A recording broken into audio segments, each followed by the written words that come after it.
అధ్యక్ష,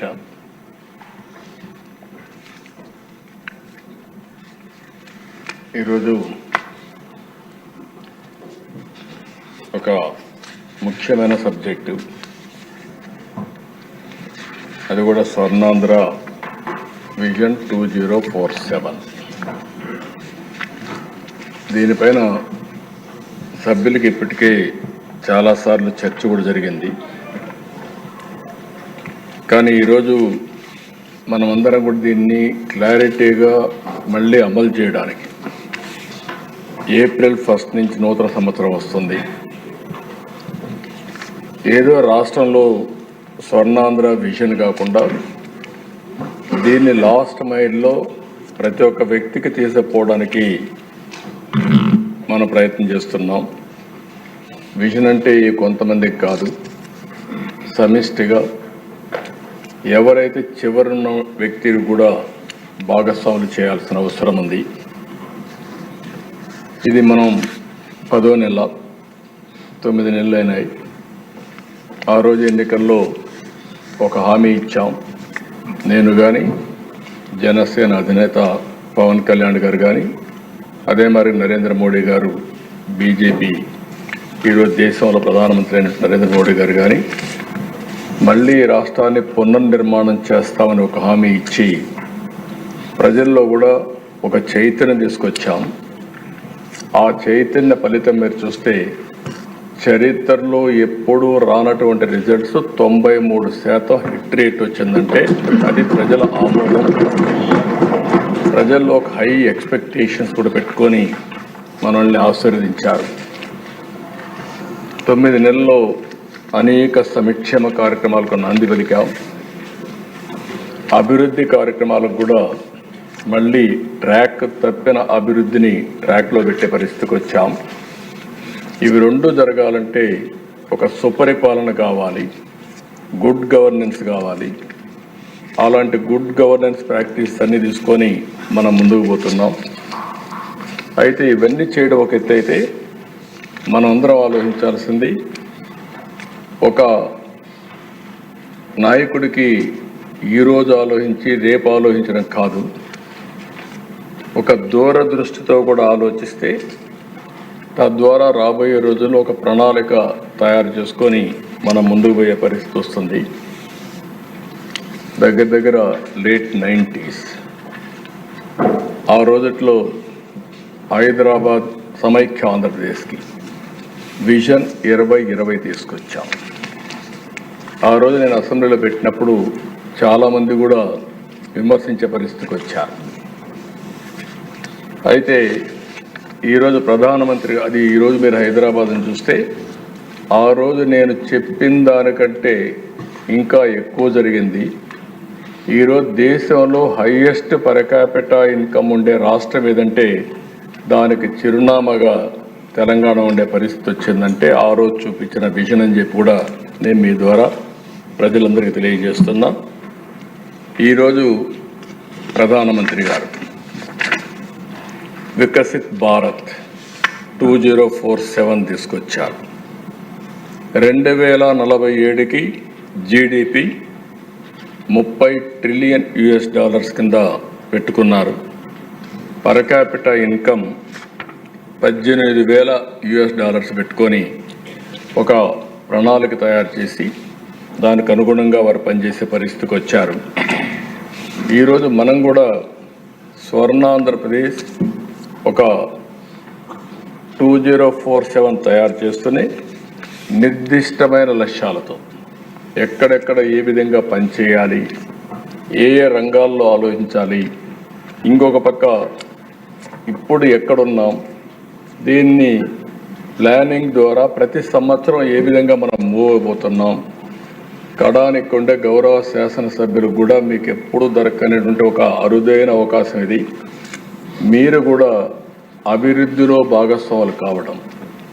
ఒకప్పుడు మీరందరూ కూడా ఇక్కడ కూర్చొని ఒక పాలసీ వస్తేనో ఒక ఇష్యూ వస్తేనో మాట్లాడడం, మళ్ళీ మీరు అభివృద్ధిలో భాగస్వాములు కాలేదు. అట్లా కాకుండా మీ నియోజకవర్గంలో మిమ్మల్ని నమ్మి, అంటే మేము ముగ్గురు కూడా 3 పార్టీలు కలిసి ప్రజలకు హామీలు ఇచ్చినప్పటికీ ఎమ్మెల్యేగా మీరు అక్కడ ప్రజలకు కొన్ని నిర్దిష్టమైన హామీలు ఇచ్చారు. వాళ్ళల్లో కూడా ఒక హోప్ని క్రియేట్ చేశారు. ఆ హోప్ని లాజికల్గా తీసుకుపోవాలనుకుంటే మిమ్మల్ని కూడా బాగా సాల్వ్ చేయాలనే ఉద్దేశంతోనే మీ నియోజకవర్గ విజన్ డాక్యుమెంట్ని సఫలీకృతం చేసే బాధ్యత మీ అందరికీ అప్పచెప్తున్నాం. దానికి ప్రభుత్వం పూర్తిగా సహకరిస్తుంది. సద్వినియోగం చేసుకునే బాధ్యత మీ మీద ఉందని చెప్పి మీకు తెలియజేస్తున్నా. నెక్స్ట్, నేను అధ్యక్ష ఎక్కువ పోకుండా మీకు అర్థం కావాలి, రాష్ట్రంలో ప్రజలకు అర్థం కావాలి ఏం చేయబోతున్నామో, దీన్ని ఏ విధంగా చేయాలనో మీకు కూడా ఎప్పటికప్పుడు చేయూతనివ్వడానికి సిద్ధంగా ఉన్నామని చెప్పి కూడా నేను మీకు తెలియజేస్తూ, ఈరోజు మీరు చూస్తే అధ్యక్ష అక్కడ నేను ముందే చెప్పాను, దేశంలో $18,000 పెట్టుకున్నారు. అంటే దగ్గర దగ్గర 18,000 అంటే మనం అనుకున్నట్టు మనమైతే 42,000 పెట్టుకున్నాం.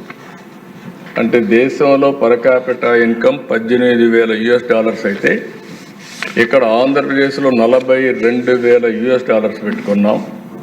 అంటే జిఎస్డి పర్ క్యాపిటా ఇన్కమ్ 55 లక్షలు రాబోయే 47కు సాధించే లక్ష్యంగా ముందుకు పోతున్నాం. జిఎస్టిపి మీరు వచ్చినప్పుడు దగ్గర దగ్గర మీరు చూస్తే అధ్యక్ష 308 లక్షల కోట్ల రూపాయలు జిఎస్టిపి ఆదాయంగా పెట్టుకున్నాం. ఇది జరగాలంటే 15% సంవత్సరం మనం అభివృద్ధి కావాల్సిన అవసరం ఉంది. అయితే వెరీ అంబిషియస్ ప్లాన్, అసాధ్యం కాదు, ఇది సాధ్యం.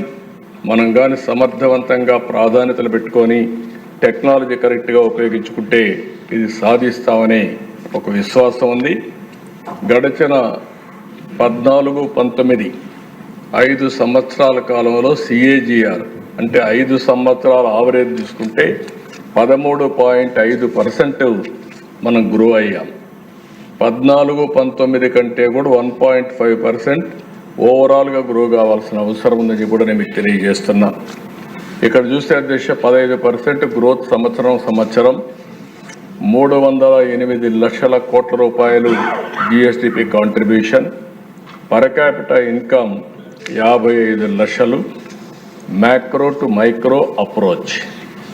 ఇక్కడి నుంచి రాష్ట్ర స్థాయి నుంచి అన్ని డిపార్ట్మెంట్ల నుంచి లాస్ట్ మైల్లో ఫ్యామిలీ వరకు ఇంటిగ్రేట్ చేయాలనేది ఇందులో ప్రధానమైన లక్ష్యం. నెక్స్ట్, ఇక్కడ చూస్తే అధ్యక్ష మీకు ఒక ఐడియా, నేనేదో 20 సంవత్సరాలకు 23 సంవత్సరాలకు ఏం జరుగుతుందో చెప్పడం లేదు.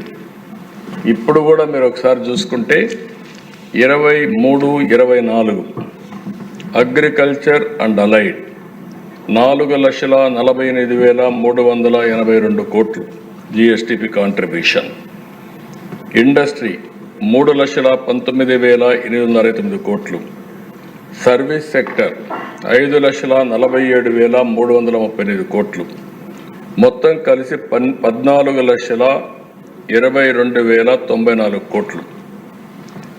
మొత్తం పర్సంటేజ్ వచ్చి గ్రోత్ వచ్చి మీరు చూస్తే 8.6%.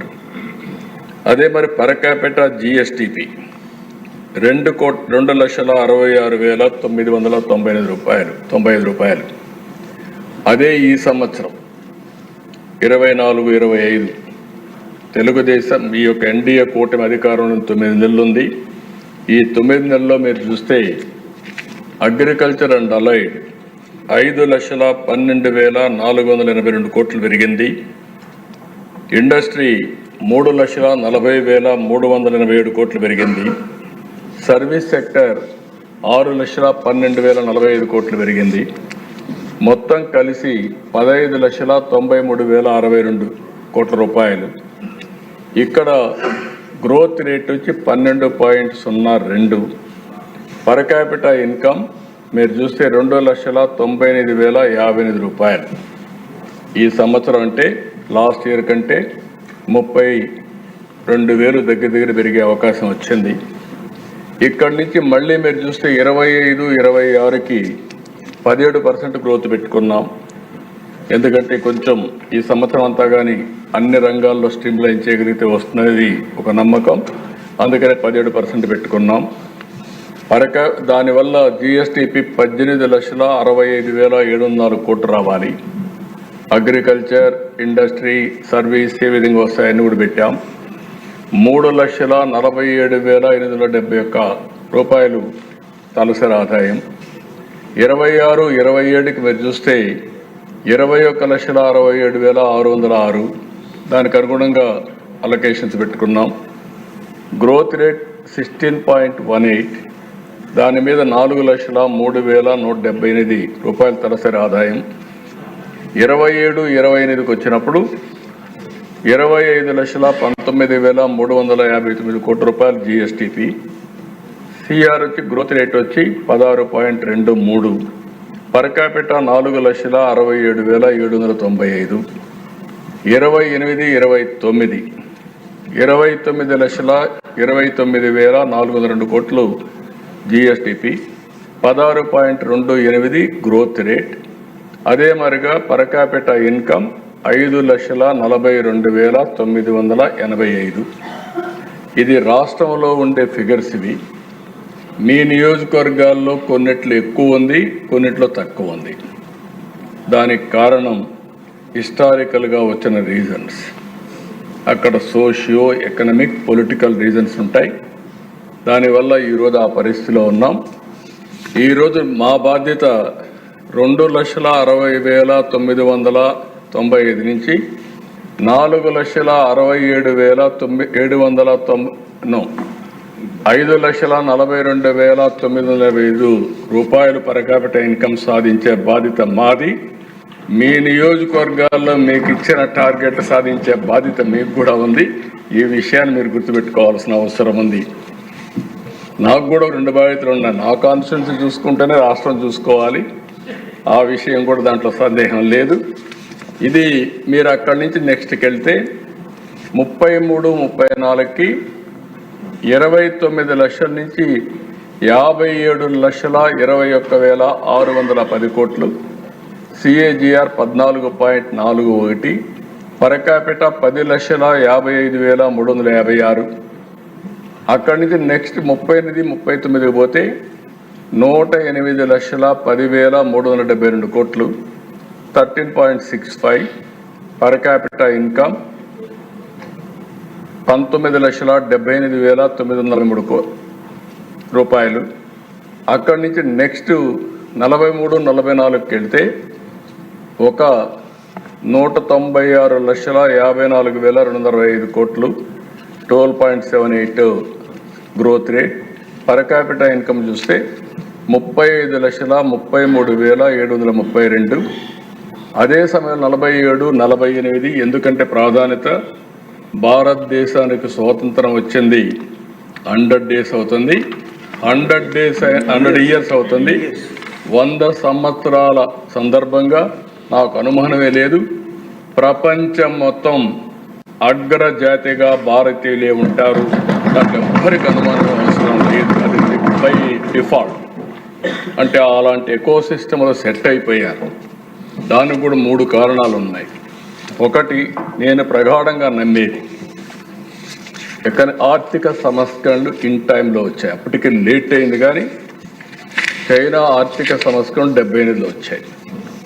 మన ఆర్థిక సంస్కరణలు 1991లో వచ్చాయి. దానికి నేను గర్వపడుతున్నా. ఒక తెలుగు బిడ్డ పివి నరసింహరావు గారు ఆర్థిక సంస్కరణలు ఈ దేశంలో ప్రవేశపెట్టారు. దీనివల్ల దశ దిశ 2 మారాయి. అక్కడి నుంచి మీరు చూస్తే భారతదేశానికి biggest advantage technology. First mover advantage వచ్చింది. టెక్నాలజీ అడాప్ట్ చేసుకున్నారు. దాంట్లో నా రోల్ కూడా 1% 0.5% ఉంది. దాన్ని నేను గర్వపడుతున్నా. అది కూడా చేయగలిగాం. మూడోది వచ్చే కొందికి విండ్ ఫాల్ గెయిన్గా డెమోగ్రఫిక్ డివిడెంట్ వచ్చింది. అంటే ఈరోజు ప్రపంచంలో ఏ దేశానికి పోయినా ఏజింగ్ ప్రాబ్లం ఉంది. అందులో ఎక్కువ మంది యంగ్స్టర్స్ ఉండే ఏకైక దేశం ప్రపంచంలో భారతదేశం. ఇది 47 వరకు కొనసాగుతుంది. అందుకే నేను చాలా స్పష్టంగా ఎందుకంటే దానికి ఇంకొక విషయంలో కూడా మీరు చూస్తే నేను చాలాసార్లు చెప్పాను, సరైన సమయంలో దేశానికి సరైన నాయకుడు, రైట్ టైం రైట్ లీడర్, అది నరేంద్ర మోడీ గారని చెప్పి ఈ అసెంబ్లీ ఈరోజు కూడా చెప్తున్నా. ఒక రైట్ టైంలో మంచి లీడర్ వచ్చారు. ఇప్పుడు ఈ రెండు కాంబినేషన్లో 2047కి భారతదేశం నెంబర్ 1 ఆర్ నెంబర్ 2గా ఉంటాం.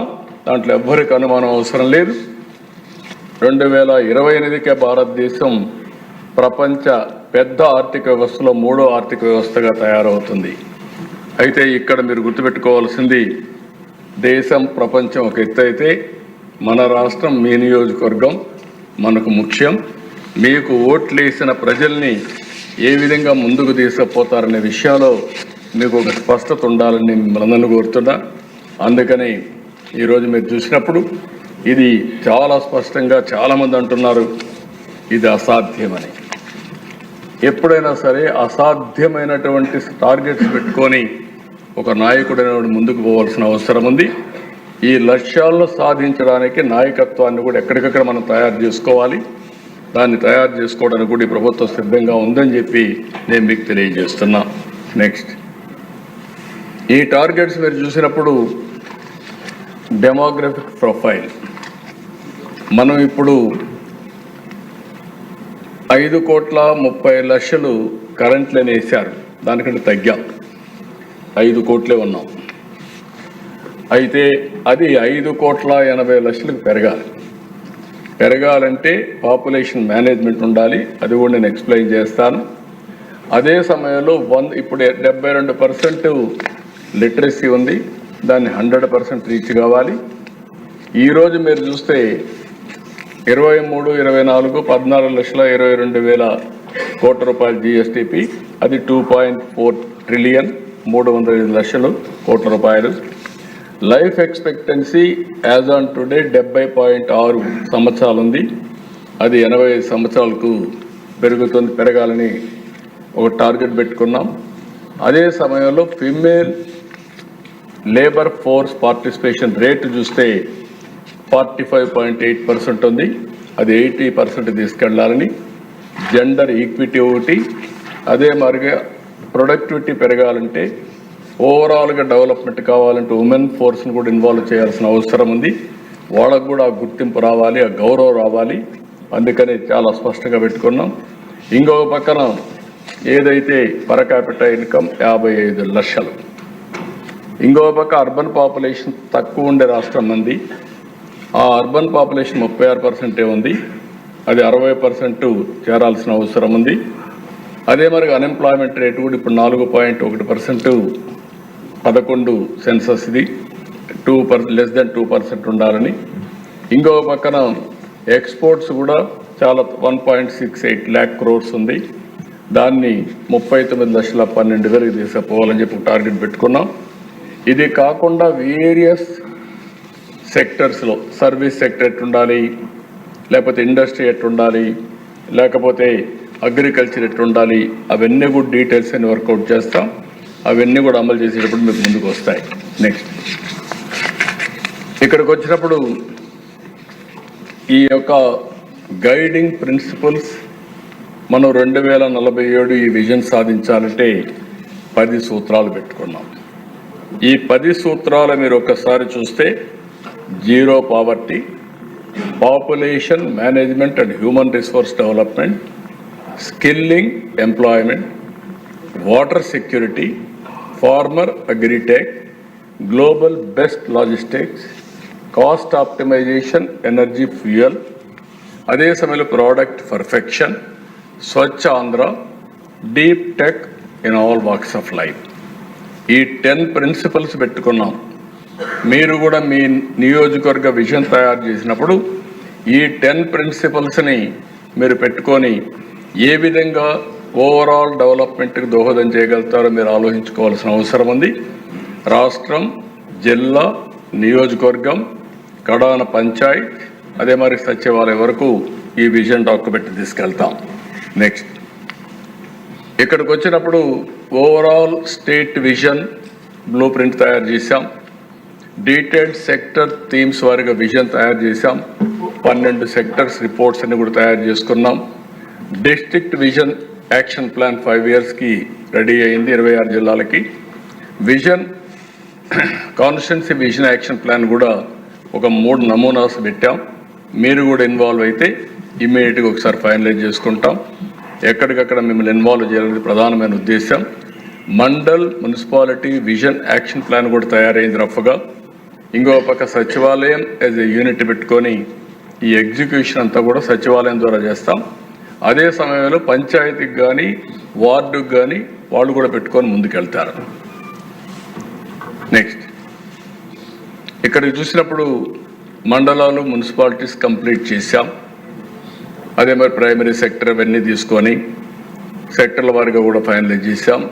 డిస్ట్రిక్ట్ విజన్ డాక్యుమెంట్ కూడా తయారు చేసి రేపు తొందరలోనే కలెక్టర్స్ కాన్ఫరెన్స్ పెట్టి ఆ రోజు దీన్ని ఇనాగరేట్ చేస్తున్నాం.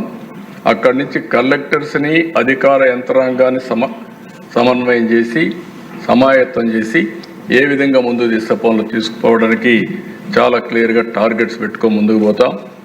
ఇక్కడ మీరు చూస్తే ఒక్కొక్క జిల్లాలో ప్రైమరీ సెక్టర్ ఎక్కువ ఉంది. ఇంకో పక్క కొన్ని మేజర్ ఇన్ఫ్రాస్ట్రక్చర్, ఇండస్ట్రియల్ కారిడార్స్ ఇలాంటివి ఏమేమి అవసరమో వర్కౌట్ చేయడం.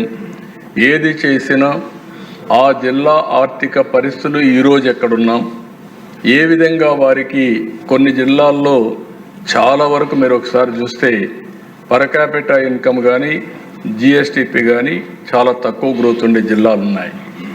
ఇంకొక పక్కన మారిన ఆర్థిక పరిస్థితులకు అనుగుణంగా మీరు చూస్తే రాయలసీమలో నీళ్ళు వచ్చిన తర్వాత ఒకప్పుడు రాళ్లసీమని ఎడారిగా మారిపోతుంది అనుకున్నారు. ఈరోజు నేను గర్వంగా చెప్పగలుగుతున్నా రాయలసీమ రతనాల సీమగా తయారవుతుందని అనుమానమే అవసరం లేని అలాంటి పరిస్థితికి వచ్చాం. హార్టికల్చర్ హబ్గా తయారవుతా ఉంది. ఇంకో పక్కన పవర్ మొత్తం జనరేట్ చేయాలంటే సోలార్ వచ్చిన తర్వాత రాయలసీమ సోలార్, విండ్, పంప్డ్ ఎనర్జీకి కేంద్ర బిందువుగా తయారయ్యే పరిస్థితి వస్తుంది. ఇవన్నీ గేమ్ చేంజర్. ఆ విజన్ మనం ఇవ్వగలిగితే, అవన్నీ అమలు చేయగలిగితే మనం ఎక్కడికో నేనే చూశాను. ఒకప్పుడు అనంతపూర్ కరువు జిల్లా, నేను సమైక్య ఆంధ్రప్రదేశ్ చూసేవాడిని. నాకు 2 జిల్లాలు ఎప్పుడూ ఒక సవాళ్ళుగా ఉండేటివి. కడప జిల్లాలో నీళ్లు ఉండేవి కానీ అనంతపూర్లో తక్కువ వర్షపాతం పడేది. రెండోది మహబూబ్నగర్ కూడా పక్కనే కృష్ణా నది పోతుంది కానీ నీళ్లు ఉండేటివి కాదు. ఈ రెంటిపైన ఎక్కువ కాన్సన్ట్రేట్ చేశాం. కొన్ని జిల్లాలు ఉన్నాయి, ఈరోజు విజయనగరం ఉంది, నీళ్లు ఉన్నాయి. శ్రీకాకుళం ఉంది, నీళ్లు ఉన్నాయి. ఆదిలాబాద్ ఉండేది, నీళ్లు ఉండేటివి కానీ అభివృద్ధి తక్కువ ఉండేది. అక్కడ చైతన్యం కారణం. అలాంటి అనంతపూర్ జిల్లా ఈరోజు ఆర్థిక వ్యవస్థలో మీరు చూస్తే 26 జిల్లాలో 5వ స్థానానికి వచ్చామంటే రేపు ఎల్లుండి ఫస్ట్ స్థానానికి వచ్చిన ఆశ్చర్యం లేదు. ఏదైతే అగ్రస్థానంలో ఉండే ఈస్ట్ గోదావరి, వెస్ట్ గోదావరి ఇలాంటి జిల్లాలు ఒకప్పుడు దేశానికి అన్నదాతగా పేరుగాంచినటువంటి అన్నపూర్ణగా ఉన్నటువంటి ప్రాంతాలు కూడా ప్యాడీ పైన ఆధారపడే కొద్దిగా ఆదాయం తగ్గే పరిస్థితి వస్తూ ఉంది. ప్రత్యామ్నాయాల ద్వారా ఏ విధంగా ముందుకు పోవాలో మనం వర్కౌట్ చేయాల్సిన అవసరం ఉందని చెప్పడానికి మీకు తెలియజేస్తున్నా. నెక్స్ట్ ఇక్కడ కాన్స్టిట్యున్సీ 175 కాన్స్టిట్యున్సీలు డెవలప్మెంట్ నీడ్స్ని బట్టి ఏ విధంగా వర్కౌట్ చేయాలనో, key physical and infrastructure requirements కానీ ఈ విజన్ తయారు చేయాలంటే ఏమేం కావాలి, ఈ 5 ఏళ్లలో మనం ఏం చేస్తాం. 1 ఇయర్ అయింది, ఇంక 4 సంవత్సరాలు ఉంది. రాబోయే రోజుల్లో ఏ విధంగా ఈ విజన్, ఈరోజు మీరు తయారు చేసిన విజన్ని భావితరాలకు కూడా ఒక ఆదర్శంగా తయారు కావాల్సిన అవసరం ఉంది. అందుకే ఇక్కడ మీరు చూసినప్పుడు 4 కాన్స్టిట్యున్సీలు మేము తయారు చేశాం. ఆ 4 కాన్స్టిట్యున్సీలు రఫ్గా కుప్పం, పిఠాపురం, మంగళగిరి, ఉరవకొండ మీకు అందరికి కూడా పెన్ డ్రైవ్ ఇచ్చాం. అది చూసుకున్న తర్వాత ఒక నిర్దిష్టమైన టైంలో మేమంతా కూడా మీకు ఆఫీసర్స్ గారు అందరినీ ఇస్తాం. తయారు చేసిన తర్వాత మీరు కూడా కూర్చొని ఆ విజన్ డాక్యుమెంట్ తయారు చేస్తే తద్వారా రాబోయే రోజుల్లో మీరు అమలు చేయడానికి మెకానిజం కూడా ఎస్టాబ్లిష్ చేస్తున్నాం. నెక్స్ట్ ఇక్కడ కీ కాంపోనెంట్స్ మీరు విజన్ తయారు చేసుకోవడానికి overview Swarnandhra Vision 2047, constituency level planning, constituency vision path, key strengths, concerns and opportunities. ఒక కాన్స్టిట్యున్సీలో హార్టికల్చర్ ఉంటుంది, ఒక కాన్స్టిట్యున్సీలో అక్వాకల్చర్ ఉంటుంది, ఒక కాన్స్టిట్యున్సీలో ప్యాడీనే ఉంటుంది. ఏ విధంగా మనం చేయగలుగుతాం అగ్రికల్చర్ వరకు. కొన్ని కాన్స్టిట్యున్సీ ప్రెడామినెంట్గా అర్బన్ ఏరియాస్ ఉంటాయి, కొన్ని కాన్స్టిట్యున్సీ ప్రెడామినెంట్గా రూరల్ ఏరియా ఉంటుంది. అర్బన్ ఏరియా ఉండే కాన్స్టిట్యున్సీలో ఎకనామిక్ గ్రోత్ బెటర్గా ఉంటుంది, రూరల్ ఏరియాలో కొంత ఇది ఉంటుంది, ఎందుకంటే సర్వీస్ సెక్టర్ తక్కువ ఉంటుంది, లేకపోతే ఇండస్ట్రీ తక్కువ ఉంటుంది, ఇలాంటివి ఉంటాయి. అవన్నీ కూడా మీరు ప్లాన్ చేసుకోవాల్సిన అవసరం ఉంది. ఇంకో పక్క ఎకనామిక్ విజన్ ప్లాన్ 2047 కాన్స్టిట్యున్సీ తయారు చేయడం, development vision plan, implementation road map 24-29కి తయారు చేయడం, monitoring progress through key performance indicators తయారు చేసుకోవడం. ఇవి తయారు చేయడానికి ఒక ప్రొఫెషనల్ కూడా మీకు ఇస్తాం కాన్స్టిట్యున్సీ లెవెల్లో. రెండోది మీరు కూడా మార్కెటింగ్ కూడా చేయాలి. ప్రీవియస్ గవర్నమెంట్ మరి ఇండస్ట్రియలిస్ట్ తరిమేయడం కాదు, ఇండస్ట్రియలిస్ట్ పట్టుకొచ్చుకునే పరిస్థితి నేర్చుకోవాలి మీరు. ఇది నా ఒక్కడే బాధ్యత కాదు, పరిశ్రమలు తేవడం మీ బాధ్యత కూడా. వచ్చిన వాళ్ళని పనులు చేపిస్తే ఉంటారు, వాళ్ళని కానీ హెరాస్ చేస్తే ఆ కాన్స్టిట్యున్సీకి రారు. ఆ విషయం కూడా మీరు గుర్తుపెట్టుకోవాల్సిన అవసరం ఉంది. కాబట్టి మొత్తం సమన్వయం చేసుకోవాల్సిన అవసరం ఉంది. అగ్రికల్చర్ ఉండాలి, ఉపాధి రావాలంటే ఇండస్ట్రీ రావాలి. ఈ రెండు వస్తే సర్వీస్ సెక్టర్ పెరుగుతుంది. సర్వీస్ సెక్టర్ పెరిగితే ఆర్థిక వెసులుబాటు కానీ, వాళ్ళకి ఆదాయం పెరగడం కానీ, ఉపాధి అవకాశాలు మెండుగా వచ్చే అవకాశాలు ఉంటాయి. ఏ వ్యవస్థ అయినా సరే ఈ 3 సెక్టర్లో ట్రాన్స్ఫర్మేషన్ వస్తుంటుంది.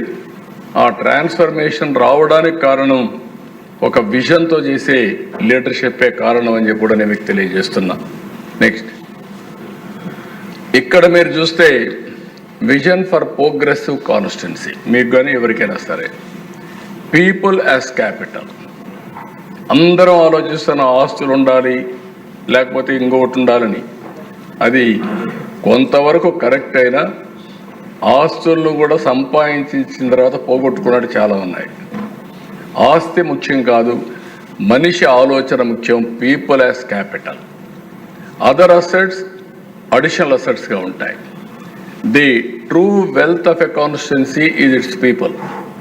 When individuals and families thrive, the entire community flourishes. ఆ ఫిలాసఫీతో మనం ముందుకు పోతున్నాం. ఫేజ్ 1 ఎసెన్షియల్ సర్వీసెస్ కానీ, సోషల్ సెక్యూరిటీ కానీ ప్రతి ఒక్క కుటుంబానికి ఇవ్వాలని. నెంబర్ 2, ఆపర్చునిటీస్ క్రియేట్ చేసి ప్రతి ఒక్క కుటుంబం సెల్ఫ్ రిలయన్స్గా ఉండాలని, ఎకనామిక్ గ్రోత్ రావాలని, ఎన్హాన్స్డ్ క్వాలిటీ ఆఫ్ లైఫ్ ఉండాలనేది మన ఉద్దేశం. అతని జీవన ప్రమాణాలు పెరగాలి. తద్వారా ఆయన ప్రతిరోజు ఒక చేప ఇస్తే, చేప ఆపేసిన రోజున ఇంకా ముందుకు పోయే పరిస్థితి ఉండదు. చేపను ఇస్తూనే చేపలు పట్టే విధానాన్ని నేర్పిస్తే ఇంకా సమర్థవంతంగా ముందుకు పోతారనేది ఈ ప్రభుత్వం యొక్క విధానం. డెఫినెట్గా ప్రతి ఒక్కరిని ఆర్థిక స్వావలంబన దిశగా ఏమేం చేయాలని అవన్నీ చేస్తామని చెప్పి కూడా నేను మీకు తెలియజేస్తున్నా. అందుకని key policies, zero poverty, P4, public people private partnership and population management. ఈ 2 వెరీ క్రూషియల్ పాలసీస్గా తీసుకున్నాం. నేను ఎక్స్ప్లెయిన్ చేస్తాను. నెక్స్ట్, ఇవి 5 సంవత్సరాల్లో మీ నియోజకవర్గాల్లో మీ అందరి బాధ్యత. ప్రతి ఒక్కరికి హౌస్ సైట్. పట్టణ ప్రాంతాల్లో 2 సెంట్లు, గ్రామీణ ప్రాంతాల్లో 3 సెంట్లు. ఎవరికైతే ఇంటి జాగా లేని ప్రతి ఒక్క వ్యక్తికి ఇంటి జాగా ప్రొవైడ్ చేసే బాధ్యత ఈ ప్రభుత్వాన్ని. అది ఇస్తాం. దానికి మీరందరూ కూడా ఇప్పటి నుంచి ఎన్యూమరేషన్ చేశాం, జియో ట్యాగింగ్ చేసాం, మీకు డీటెయిల్స్ అని పెడతాం. మీరు తీసుకొస్తే ల్యాండ్ అక్విజిషన్ చేయాలన్నా, ప్రభుత్వ భూమి ఉందా, ఓసారి పాత భూములు కూడా హౌసింగ్ కాలనీలు వేశారు.